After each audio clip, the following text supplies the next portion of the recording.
સુરેન્દ્રનગર જિલ્લાના ધ્રાંગધ્રા તાલુકાના નવલગેટ ગામના અંકિતાબેન અજયભાઈ મારોણિયા તથા પરિવાર દ્વારા મામલતદાર કચેરી તથા પીજીવીસીએલ ખાતે આવેદન આપ્યું હતું, જેમાં તેમણે પીજીવીસીએલ કર્મચારી દ્વારા વીજ ચેકિંગ દરમિયાન થયેલ બોલાચાલી ઉપરાંત આઈ કાર્ડ સહિતનો ઉલ્લેખ કર્યો હતો।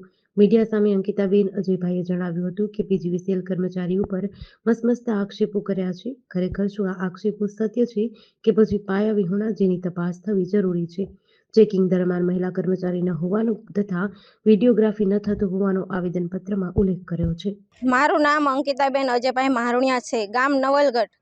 તો સવારે 6:30 પછી દરવાજો બહાર ખટખટાયો એટલે મને એમ કે મારું ઘરનું માણા આવ્યું, એટલે હું દરવાજો ખોલવા ગઈ તો એ નહોતા।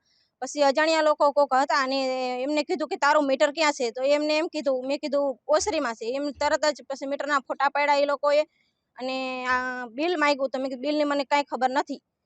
પછી ફોટા પાડતા કે તમારું નામ? મેં કીધું મારું નામ અંકિતા, અને તમે કે સસરાનું નામ? મેં કીધું ઘનશ્યામભાઈ।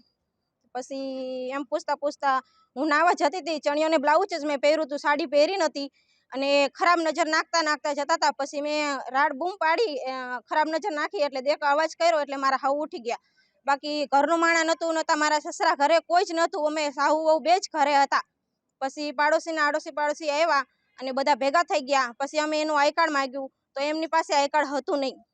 પછી એ આગળ જતા એ બધા ભેગા થઈ ગયા, પછી કે બધા ભાગવાની કોશિશ કરતા હતા। અમે આઈ કાર્ડ માંગ્યું એટલે એમની પાસે આઈ કાર્ડ તો નહોતું। પછી અમે કે ભાગતા હતા એટલે અમે પકડ્યા, એટલે એમના ધારો કે શર્ટના બટન હતા એ તૂટી ગયા।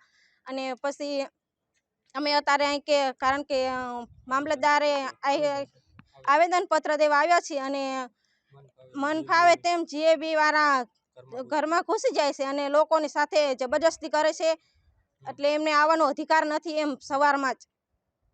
અને પછી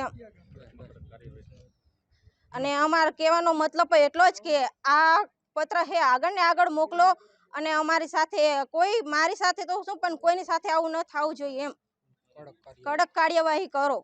જીડીસી ન્યૂઝ સાથે દિનેશ ગામવા સાથે જયેશ કુમાર ઝાલા, ધ્રાંગધ્રા।